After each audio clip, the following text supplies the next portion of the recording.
네, 그러면 이번에는 2번 문제 한번 같이 보시도록 하겠습니다. 2번 문제가 사실 상당히 난이도가 있었다고 저는 개인적으로 생각을 합니다.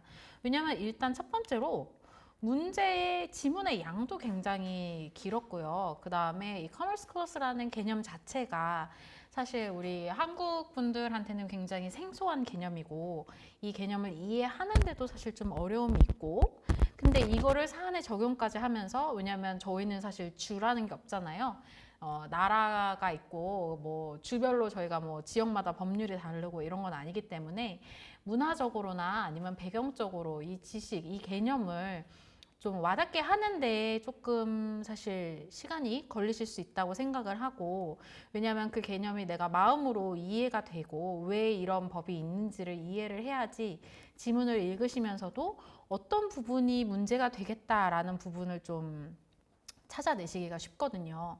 그렇기 때문에 그런 면에서 이번 시험에 이번 문제는 굉장히 특히 외국인 수험생들한테 굉장히 난이도가 높았다. 그리고 심지어 특히나 원래 헌법 문제 같은 경우에는 이 이후에도 보여드리겠지만 이슈가 좀 여러 개인 편이고 그 다음에 특히나 헌법 문제 같은 경우에는 예시도 또 상당히 많이 쓰셔야 되고 그 다음에 양쪽 입장에 대해서 내가 이렇게 얘기를 하면 뭐 주에서는 이렇게 얘기를 할 거고 그럼 얘는 이런 식으로 반박을 할 수 있겠지만 뭐 덜 침해적인 이론 수단이 있어가지고 그거는 부합하지 않는다 이런 식으로 굉장히 쓰셔야 될 것도 많고 생각하셔야 될 것도 많기 때문에 개념 자체도 어렵고 해서 사실은 제가 이 문제 때문에 이번 기출문제 한번 강의를 찍어야 되겠다고 생각을 했다고 해도 과언이 아닐 정도로 상당히 어려운 난이도였다고 평가됩니다. 그래서 먼저 일단 인트로로 해가지고 과목 특성 같은 거 한번 가볍게 살펴보시면요. 일단 당연히 이슈 스팟 굉장히 쉽죠. 왜냐면 이게 지금 뭐 이퀄 프로텍션인지 아니면은 뭐 종교의 자유인지 아니면 뭐 프리 스피치에 관련된 건지 이런 거에 대해서 사실 헷갈릴 수가 없게 돼 있잖아요. 그렇기 때문에 이슈 스팟은 굉장히 쉽고 그 다음에 특히 또 이슈 클러스터들이 있어요. 어떤 게 문제 되면은 뭐 이것도 같이 문제가 되고 내가 이걸 해줬으면은 저것도 보통 같이 해주고 이렇게 같이 가는 것들이 있기 때문에 단락에 문단을 그 리스트를 써보시는 것 자체에는 조금 난이도가 낮은 편이다. 그런데 대신 문제에서 주는 사실관계에서 추론을 많이 하셔야 돼요. 예를 들어서 아까 뭐 1번에서는 뭐 남편과 뭐 아내의 뭐 직업이나 아니면은 뭐 같이 살았다 떨어져 살았다 이런 거에서만 간단하게 추론을 해도 됐다고 하면은 이 부분에서는 조금 더 깊은 단계의 추론을 보여줄 수 있어야 된다라는 점에서 좀 난이도가 있고요. 그 다음에 아까 말씀드린 것처럼 분석을 할 때 항상 한국 헌법에서도 그렇지만 이게 정말 최소한의 침해인가? 라는 그런 문제들이 있잖아요. 그러면은 내가 이게 최소한의 침해가 아니라고 얘기를 하고 싶으면 결국 어떻게 해야 되냐면 이러이런 방법으로 하면은 이 스테이트의 목적도 달성을 하면서 사람들한테는 침해를 덜 줄 수 있다. 이런 논거가 사실 들어가야지 최소한의 침해가 아니라는 것을 보여줄 수 있기 때문에 그런 점에서도 좀 난이도가 있고요. 당연히 내가 맨날 쓰는 말만 하는 게 아니라 언어적으로도 아예 내가 하고 싶은 말을 자유롭게 영어로 또 기술을 할 수 있어야지 되기 때문에 그런 부분에서도 또 영어도 아무래도 영어 실력적인 면도 조금 제한이 있을 수 있어서 그런 점에서 더 그렇습니다. 그리고 보면은 모든 당연히 중요한 거는 여러 가지 뭐 테스트 그다음에 뭐 스탠더드 그다음에 뭐 예를 들어 strict scrutiny 뭐 rational basis 이런 이제 각각의 요건들이 있잖아요. 그다음에 그 입증 책임이 burden이 누구한테 있는지 이런 거에 있어서 명확하게 쓰실 수 있어야 되고 하나하나를 그 구성 요건 하나하나를 정말 꼼꼼히 따져서 써주셔야 됩니다. 이게 뭐 necessary 한 건지 아니면 뭐 reasonable 한 건지 important state interest인지 이런 거에 대해서도 하나하나 뭉뚱그리면 안 되고 명확하게 해서 결론을 내어주셔야 된다는 점에서 조금 쉽지 않은 부분이 있고요. 그렇지만 또 사실 이게 이번 문제 같은 경우에만 좀 그랬지, 일반적인 뭐 equal protection이나 뭐 due process 이런 것들에서는 사실 테스트의 종류가 그렇게 많지 않기 때문에 몇 번만 연습을 하시면 같은 논거 아니면 이런 식으로 쓰면 되는구나, 이럴 때 compelling interest라고 할 수 있구나, 이런 부분, 아니면 보통 뭐 rational basis 같은 경우에는 잘 인정이 안 되는구나, 이런 부분을 이제 몇 번만 연습을 하시면 좀 템플릿화 시켜서 그 다음에는 적용이 쉬울 수 있다. 그런 방법으로 저희가 언어적인 한계를 좀 극복할 수 있다. 이런 말씀을 드리고 싶고요. 그 다음에 항상 중요한 거는 스탠딩과 스테이트 액션이죠. 이거는 기본적으로 모든 문제에, 모든 소문제에 쓰셔야 된다고 기본으로 그냥 그렇게 생각을 하시고, 정말 아닐 것 같을 때만 내가 뺀다, 이렇게 생각을 하시면 좋을 것 같아요. 왜냐하면 일단 constitutional claim이 되려면 state action이 있어야 되잖아요. 내가 옆집 친구랑 싸운 거면은 내가 지금 constitution이 적용될 리가 없죠. 그러니까 어떤 state action이 있었고, 그래서 내가 constitutional claim을 제기할 수 있다라는 거에 대해서 그걸 보여주기 위해서 항상 꼭 스탠딩과 스테이트 액션을 같이 일단 내가 무조건 써주는 게 기본이다 라고 생각을 하시면 좋을 것 같고요. 넘어가서 여러 가지 이슈가 있죠. 제가 스탠딩이랑 스테이트 액션은 너무 아무리 강조를 해도 지나치지 않기 때문에 한 번 더 썼고요. 스탠딩에 대해서는 또 일반적인 인디비주얼 스탠딩이 있고, 그 다음에 단체가 되면 오르게니제이셔널 스탠딩이 있고, 그 다음에 내가 침해받은 거 아니지만 third party 스탠딩, 이렇게 이 세 가지 정도만 아시면 될 것 같고, 뭐 스테이트 액션 오늘 나오는 거에서 보겠지만 이렇게 주가 뭔가 법령을 제정하거나 하면 그 자체로 이미 스테이트 액션이 되는 거죠. 그 다음에 헌법이니까 보면은 스테이트의 파워가 있겠고, 그 다음에 페더럴의 파워가 있겠고, 그 다음에 또 스테이트이 파워를 행사하는데 당연히 무한하게 하지 못하고 뭔가의 제한이 있겠죠. 그래서 예를 들어서 뭐 supremacy clause라든가, 아니면 오늘 보실 뭐 commerce clause라든가, 아니면은 privilege and immunity clause, 그 다음에 contract clause, 이런 식으로 해서 주가 자기의 인트레스트를 자기의 파워를 행사를 할 때 다른 주 사람들이랑 차별도 하면 안 되고, 연방법이랑 위반이 돼도 안 되고, 이런 여러 가지 제한들이 있잖아요. 그래서 그런 점에 대해서 문제가 많이 나오는 편이고, 사실 그보다도 더 많이 나오는 거는 individual liberty죠. 그래서 사실 요 문제가 나오면 그냥 사실 난이도가 매우 높지 않다고 생각을 하시고, 이번 여기서는 하나라도 빼먹으면 합격이 어렵겠구나, 오히려 이렇게 좀 정신을 바짝 차리시고 하실 정도로 같이 나오는 거, 항상 뭐 due process, equal protection, 그다음에 뭐 free speech면은 뭐 컨텐츠에 대한 거 기준, 그 다음에 뭐 vague한지 뭐 overbroad한지 이런 부분 항상 나오는 부분들은 사람들이 좋게 말하면 저희가 쓰기에는 쉽고, 특히 또 외국인 수험생 입장에서도 점수를 받기가 좋고, 하지만 나쁘게 말하면 우리만 그런 게 아니라 미국 현지 학생들도 그럴 거기 때문에 하나라도 빼먹거나 하나라도 실수를 하면 합격점을 받을 수가 없다라는 그런 이제 장단점이 함께 있고요. 그 다음에 뭐 테이킹 같은 것도 종종 나오는 편이죠. 그런 부분은 아예 따로 유형화 하셔가지고 한번 접근을 하실 만한 그런 이슈가 있습니다. 그 다음에 이번에는 요거는 어떤 거냐면, 제가 과거 시험에서 헌법 문제가 나왔을 때 보통 몇 개 정도의 이슈를 우리가 써야 되고, 그 다음에 어떤 것들이 같이 나오는지에 대해서 한번 이제 이렇게 하는데, 그거에 대해서 일부를 한번 갖고 와 봤어요. 그래서 보통 한 6개 전후 이슈가 나온다고 보시면 돼요. 그래서 첫 번째 보면 당연히 standing, 그다음 state action 같이 일단 시작하고, 그다음에 free exercise clause 하는 경우에는 보통 establishment clause도 같이 논의를 해주시게 되죠.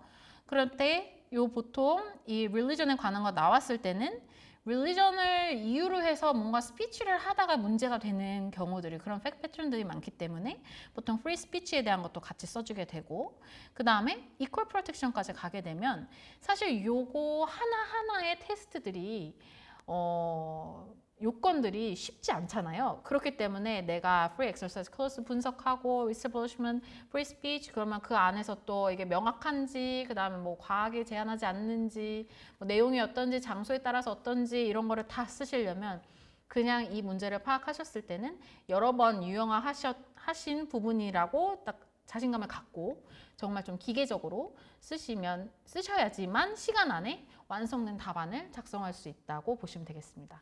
다행인 거는 예를 들어서 뭐 compelling interest인지 아니면 important interest인지 이런 부분에 대해서 비슷한 패턴을 몇 번 푸시다 보면 좀 이게 정형화돼 있구나. 내가 이럴 때는 애널리시스를 이런 사실관계를 갖다가 쓰면 되겠구나. 아니면 웬만한 거는 스틸 스크루티니를 패스하지 못하는구나.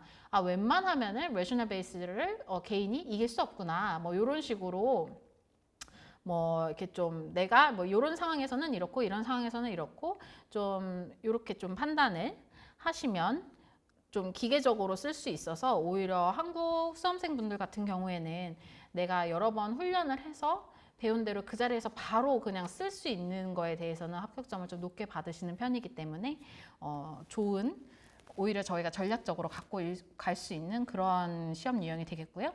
두 번째는 이제 좀 standing, state action, 그다음 ripeness 이 경우 같은 경우에는 이제 standing에서 조금 더 자세히 다뤘고 그 다음에 due process 여기도 보면은 free speech랑 equal protection 그 다음에 여기서는 freedom of association 이것도 굉장히 지금 둘, 넷, 여섯, 7개의 지금 이슈가 나와 있는 거예요. 그래서 지금 DP, EP를 같이 한 답안지 안에 써야 되고 그 다음에 free speech 안에도 굉장히 자세한 소목차들이 많은데 이것까지 다 쓰면서 그 다음에 freedom of association도 한 줄, 뭐 몇 줄 정도 간단히 단 단락으로 뽑아줘야 되는 거. 그럼 이것도 저희가 마찬가지로 45분 안에 써야 되기 때문에 45분 안에 사실 저희가 6개의 이슈를 쓴다고 하면 7분 정도입니다. 한 가지에. 그럼 예를 들어 스탠딩 앤 스테이트 액션 같은 거는 내가 뭐 한 3분 만에 끝내서 한 4분씩 더 벌더라도 그럼 내가 이거 듀 프로세스나 아니면 이퀄 프로텍션, 프리 스피치 같은 경우에는 굉장히 써야 될 양이 많으시잖아요. 그렇기 때문에 이럴 때의 팁은 뭐냐면 여러 가지 큰 이슈들이 나올 때 내가 파악을 하는 거예요. 물론 DP도 문제가 되고 EP도 문제가 되지만 내가 봤을 때 이 지금 지문에서 제일 문제가 되는 거는 뭐 예를 들어서 procedural due process다라고 하면은 그거를 맨 위에 쓰고 물론 standing state action 다음에 쓰셔야겠죠. 다음에 제일 먼저 쓰면서 여기서 가장 딥한 애널리시스를 내가 할 수 있는 사람이라는 걸 보여주는 거예요. 그럼 그 다음에는 free speech나 equal protection에 가서는 이제 비슷한 뭔가 state interest의 종류나 아니면 개인이 추구하려는 본인이 침해당했다고 주장하는 그런 부분들은 비슷할 것이기 때문에 그럴 때는 조금 애널리시스를 차용하신다던가 아니면 그냥 위에서 말한 것처럼 뭐 이러이러하다 이렇게 좀 줄여가면서 시간 배분을 하시는 게 이제 가장 점수를 받기에는 효율적인 방법이 되겠습니다. 마찬가지로 세 번째 보면 이번에는 스탠딩 중에서 individual standing, third party standing이 같이 또 문제가 됐고 그 다음에 11th amendment, state action, free exercise clause establishment 아까 말씀드린 것처럼 보통 같이 나오게 되죠. free exercise clause랑 establishment clause가 그 다음에 마찬가지로 또 equal protection까지 그래서 요렇게 이것도 상당히 많은 양이었고 그 다음에는 이제 저희가 지금 볼 건데 당연히 standing state action을 시작할 거고 그 다음에 dormant commerce clause가 나온다는 거는 제가 아까 말씀을 드렸으니까 그 이후에 또 어떤 이슈들이 나올 수 있는지를 한번 같이 생각해 보시면서 함께 문제를 보시면 좋을 것 같습니다. 마찬가지로 제가 아예 앞에 지문도 보여드리지 않고 바로 core of question부터 갈 거예요. 그래서 문제가 지금 어떤 상황인지에 대해서 한번 읽어보시고 그 다음에 지문을 찬찬히 읽어보시도록 하겠습니다. 자, 15분 아웃라인 작성해 보시고 그 다음에 45분 동안 작성을 하시잖아요. 그렇다면은 저희가 근데 세 문제가 있어요. 그러면은 문제를 보면은 chemical, A&L berries, organic produce 지금 벌써 3명의 당사자, 3개의 당사자가 나왔고 근데 특이점을 보니까 여기 chemical랑 organic produce는 저희가 incorporate 된 거니까 회사죠. corporation이라는 거를 알 수가 있고 A&L berries 같은 경우에는 뭐 뭔지 잘 모르겠어요. 하지만 지금 회사인 corporation과 corporation이 아닌 거를 같이 줬구나 라는 거를 요 부분에서 이미 저희가 파악을 할 수 있고 당사자는 세 당사자가 나오고 have now filed lawsuits in federal court in state X. 자, 그래서 소송을 제기를 했는데 자, 내용 문제 자체는 같네요. 자, 1번은 chemical, what claims can chemical가 어떤 클레임 할 수 있는지 그 다음에 두 번째는 A&Bs가 어떤 클레임 할 수 있는지 organic produce가 어떤 클레임할 수 있는지 문제 자체는 동일하고 딱 이 문제부터 보시자마자 아, 세 당사자 그 다음에 보니까 아, constitution이네. 그러면 아, 이거 헌법 문제구나 라는 거를 바로 파악하실 수가 있겠죠. 그러면 특히나 이렇게 양이 많아 보이는 문제에서는 어떻게 쓰셔야 되냐면 아까 말씀드린 것처럼 1번에서 특히나 더 중요한 이슈 먼저 공들여서 쓰시고 나머지 이슈도 다 건드신 다음에 2번이랑 3번에 있어서는 1번과의 왜냐면 2번도 다 쓰면 당연히 좋지만 저희가 물리적으로 시간이 나오지 않기 때문에 1번과 차이가 있는 점만 좀 이렇게 distinguish 될 수 있게 쓰시면서 뭐 나머지 일반적인 사항은 위와 같지만 analysis가 위와 같지만 여기서는 뭐 A&L varies 같은 경우에는 캠코와 어떤 차이가 있기 때문에 이 경우에는 이렇게 된다. 이런 식으로 차이점 위주로 작성을 해주시면은 그 남는 시간에 나머지 이슈들도 다 건드려 드릴 수 있기 때문에 그러면 저희가 배점을 많이 받을 수 있다. 점수를 많이 받을 수 있다. 이렇게 되겠고요. 일단 넘어가다 보면 일단 1번 지문부터 보시도록 하겠습니다. 자, State X has many small farms selling organic produce, which is grown without the use of any chemical fertilizers or pesticides. 자, X주에서는요. 많은 소규모 농장이 있는데 유기농 농산물을 판매하는 소규모 농장이죠. 작은 농장들이 있는데 여기가 뭐냐면 화학적인 비료나 농약을 절대 사용하지 않는 농장들입니다.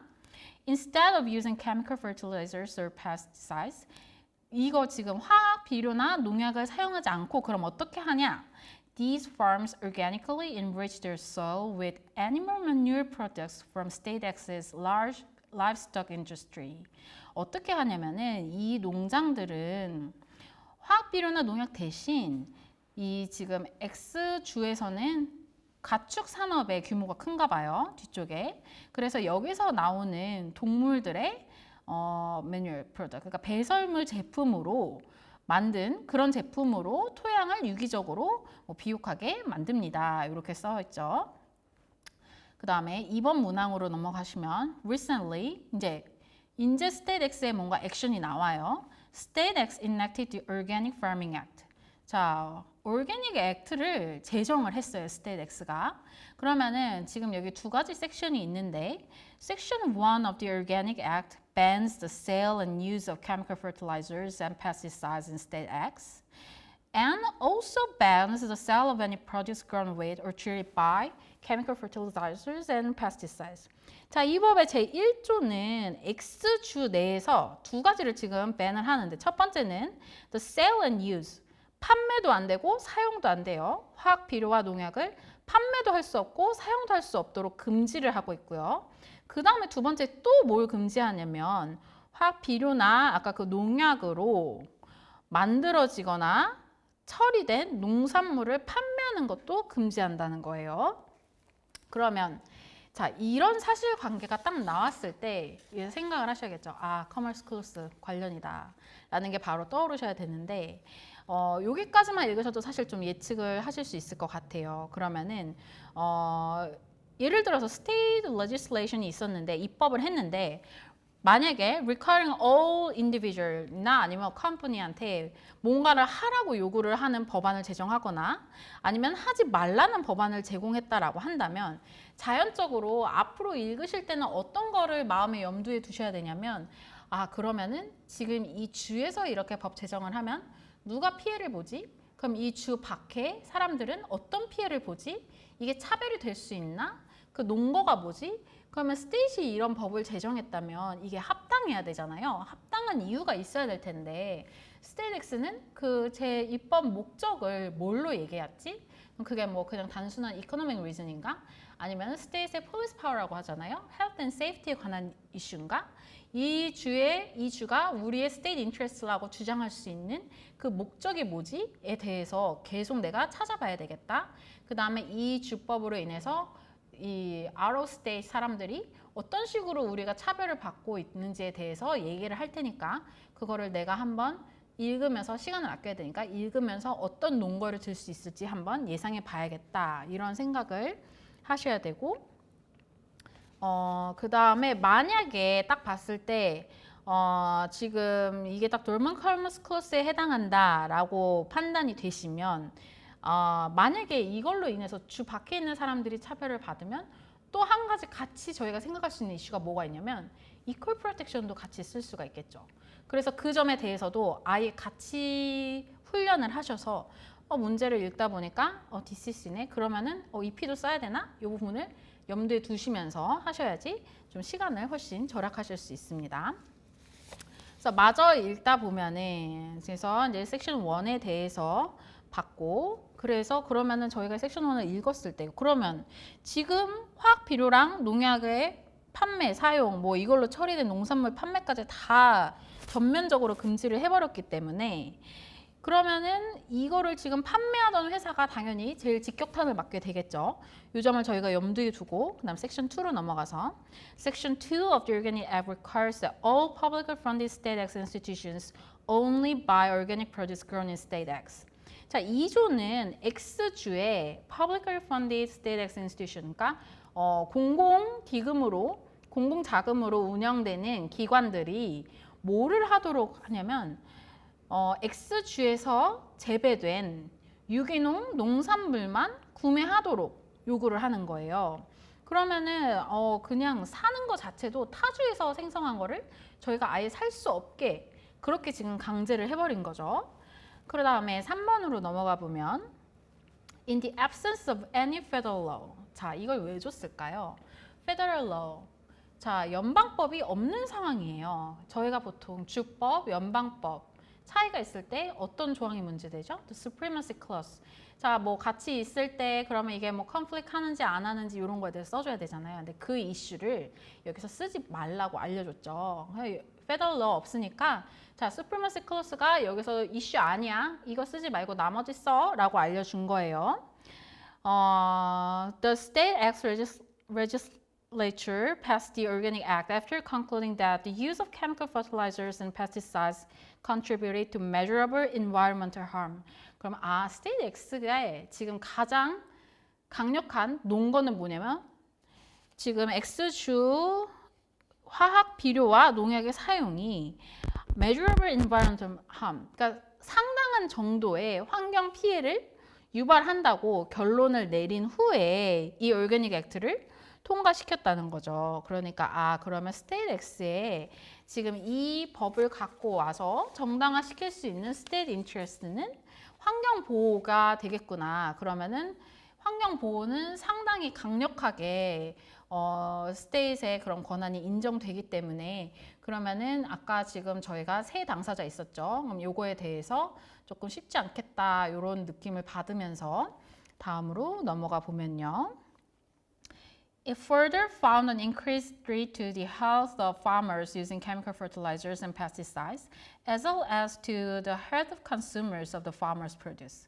자, 또한 화학 비료와 농약을 사용하는 농부들의 그 건강에 위협이 증가하는 거예요. 그거를 또 발견해냈고, 그 다음에 뿐만 아니라 그 농산물을 소비하는 소비자의 건강도 또 위협이 커진다고 그렇게 판단을 해서 그러한 목적에서 결국 그 주 사람들의 안전, 생명, 건강에 대한 위협을 방지하고자 이러한 입법을 하게 됐다라고 나왔죠. 그러면은 그럼 state interest는 health와 safety에 관련된 거니까 굉장히 강력하게 보호를 기본적으로는 받겠다.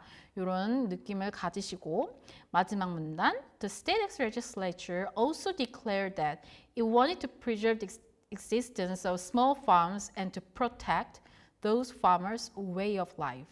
근데 또 뭐라고 선언을 했냐면 얘네가 뭘 우리가 지금 하고 싶냐면 작은 아까 소규모 농장들이 많다고 했잖아요. X주에.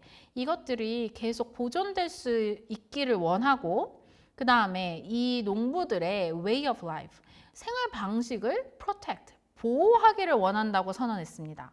그러면은 저희가 이런 생각을 할 수 있어요. 그러니까 결국 그러면은 X주 농부들 먹고 살아서 안 망해서 계속 먹고 살게 하려는 그런 이유인가?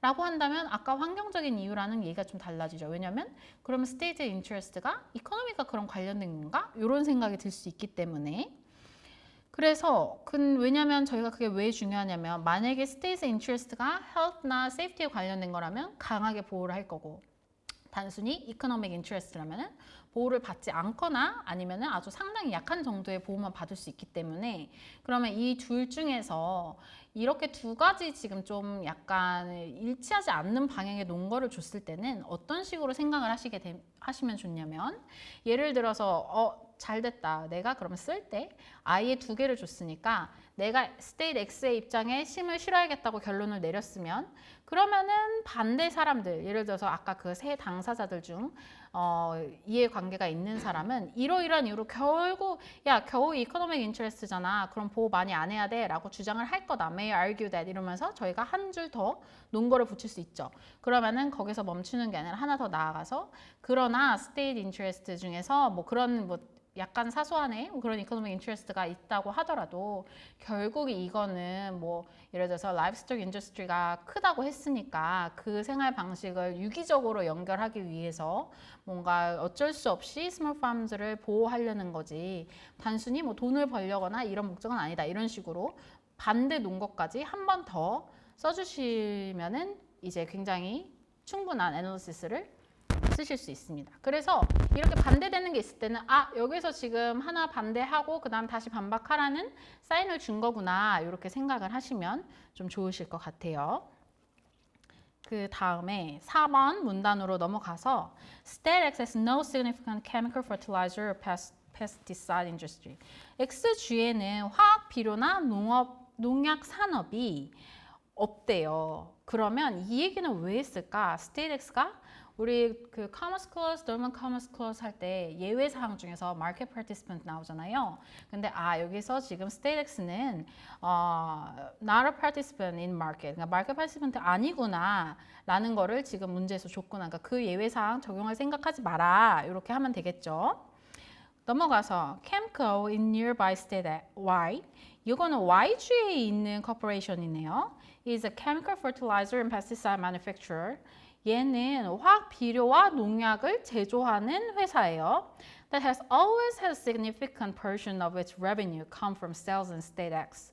얘는 특히 뭐냐면 X주에서 판매량이 굉장히 높고 수익도 많은 부분을 다 지금 X주에서 판매해서 수익이 생기고 있는 그런 회사예요. 그러면 저희가 딱 이걸 줬을 때 DCC면은 저희가 요건 두 개 있잖아요. 일단 unduly burdensome 하지 않아야 되고 그 다음 discriminatory 하지 않아야 되죠. 그러면 요거는 뭐에 쓸 수 있는 논거가 될까요? 왜냐하면 이 회사의 지금 존립, 이 수익의 상당한 부분이 X주에서 지금 판매를 하고 있는데 갑자기 하루아침에 아예 판매 금지, 사용 금지, 이걸로 사용한 농산물도 판매 금지, 소비 금지 이렇게 해버리면 얘네의 수익성이 갑자기 떨어지게 되겠죠. 그러면 이거를 너무 지나친 버든이 된다라고 캠코가 주장을 할 수 있는 그런 근거를 줬다고 보시면 됩니다. 그 다음에 5번으로 넘어가면 A and Berries is a partnership. 위에 아까 지금 세 당사자 중에 첫 번째, 세 번째는 corporation이라고 줬는데 얘는 partnership이라고 아예 줬어요. 그래서 그러면은 corporation이랑 partnership을 다르게 적용하는 뭔가를 지금 distinction을 주려고 지금 당사자의 이런 종류를 다르게 줬구나라고 생각을 하면서 읽으셔야겠죠. 자, is a partnership that grows and sells organic strawberries in state Y. Y주에서, 얘네는 Y주에 있는 파트너십이에요.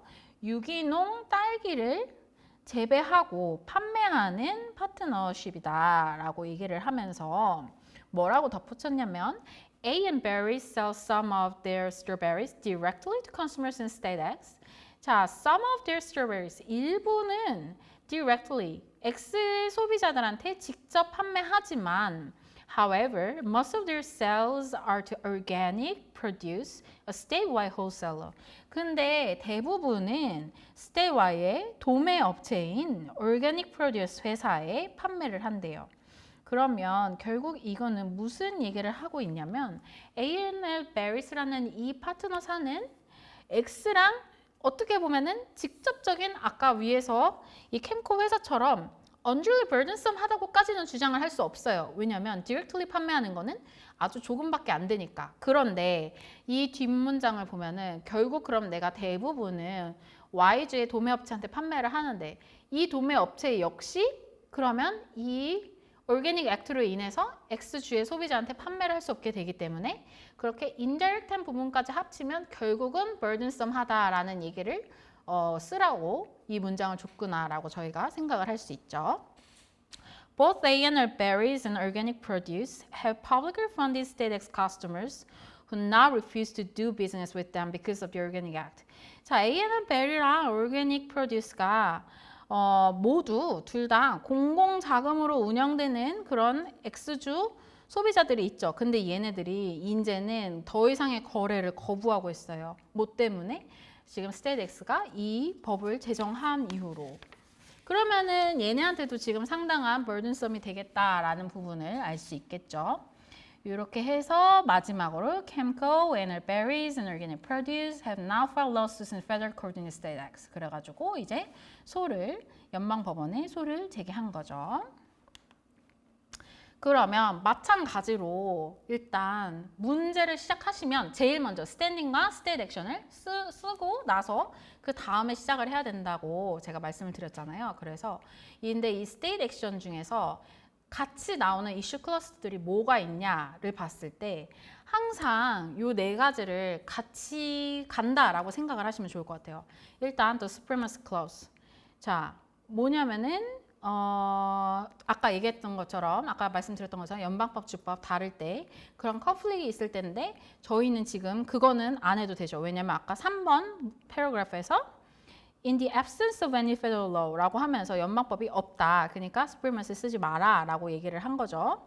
그렇기 때문에 패스하고 그럼 그 다음에 DCC 이거는 써야 될 것 같고 아까 말씀드린 것처럼 DCC가 문제되면 EP도 저희가 고민을 같이 해볼 수 있고 그 다음에 같이 나오는 게 the privilege and immunity clause 이것도 저희가 같이 고려를 하셔야겠고 이거 같은 경우에는 어떤 점이 있어요? 보호를 하라고 하면서 에얼리언과 코퍼레이션은 적용이 안 된다고 했어요. 그렇기 때문에 요거 쓰라고 아까 두 당사자는 커퍼레이션을 주고 한 당사자는 파트너십을 줬구나라고 생각할 수 있고 그 다음에 또 같이 하나 생각하셔야 될 게 contract clause. 새로운 법을 제정함으로 인해서 이미 존재하는 기존의 그런 컨트랙들이 영향을 미치는지 이 부분까지 같이 파악을 하셔야 되겠다 이렇게 생각이 되고요. 그래서 정리를 좀 해보자면 1번 캠코 같은 경우에는 스탠딩 당연히 있겠죠. 지금 갑자기 판매를 못하게 됐으니까. 그 다음 스테이트 액션. 자, 레지슬레이션을 했잖아요. 그럼 이게 바로 스테이트 액션이 있는 거죠. 그 다음에 넘어가서 supremacy clause는 아까 말씀드린 것처럼 패스를 하고 근데 그게 있어요. 만약에 스테이트 액션이 있어야 되는데 Federal Governmental Action이 있을 때는 저희가 Commerce Clause를 쓰시면 되고 그 다음에 State Governmental Action이 있을 때는 Dormant Commerce Clause를 내가 논점으로 쓰면 된다. 이렇게 기억하시면 좀 불안하지 않고 편하게 쓰실 수 있습니다. 근데 뭐 이게 꼭 뭐 Commerce Clause라고 써놓고 내용을 Dormant Commerce Clause에 대한 룰을 쓴다고 해서 뭔가 불합격 이런 건 아니니까 그런 거에 이제 그렇게까지 이제 냉철하게 보지는 않으니까 그 부분을 많이 신경 안 쓰셔도 되지만 어쨌든 저희가 구성 요건이나 룰 적용을 해야 되니까 팁을 드리자면 그렇게 생각을 하시면 좋을 것 같습니다.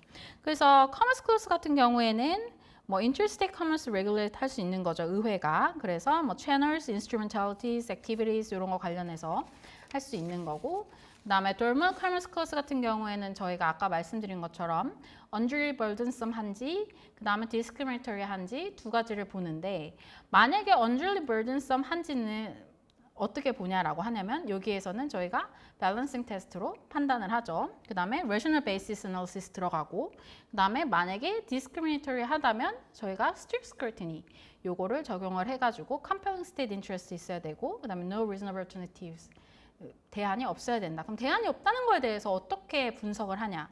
뭐 이러이러한 점이 있지만 뭐 이거를 지금 어쨌든 이거보다 더 나은 대안이라고 할 수는 없다라고 쓰시면 그 자체가 애널리시스가 된다고 볼 수 있습니다. 그래서 제 생각에는 일단 섹션 1번 같은 경우에는 디스크리미네이터리 하지는 않다고 주장할 수 있을 것 같아요. 왜냐하면 화학 그런 농약이나 비료를 쓰면 안 된다고 했지. X주에서 생산한 거여야지 된다거나 아니면은 Y주에서 생산한 것만 안 된다거나 이런 게 아니었기 때문에 이거는 디스크리미너리하다고는 볼 수 없지만 사실 섹션 2 같은 경우에는 다른 주에서도 친환경으로 만든 그런 제품이 있을 텐데 그거의 판매나 사용까지 아예 금지해 버리기 때문에 요거에 대해서는 디스크리미너리 하다고 보는 게 reasonable 하지 않나 그렇게 생각이 되고요. 마찬가지로 privilege and immunity clause 이거 당연히 논점이니까 적용이 되지만 1번 같은 경우에는 corporation이니까 fail하고 이 클레임은 fail하고 파트너십 같은 경우에는 적용이 된다.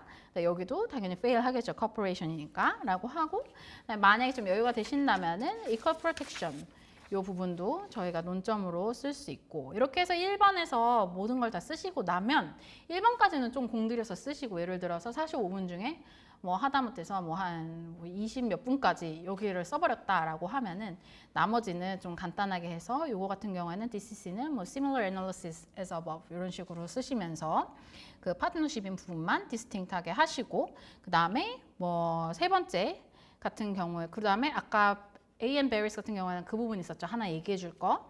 unduly burdensome 한지를 판단할 때 다른 거는 다 비슷하고 왜냐면 state interest도 같잖아요.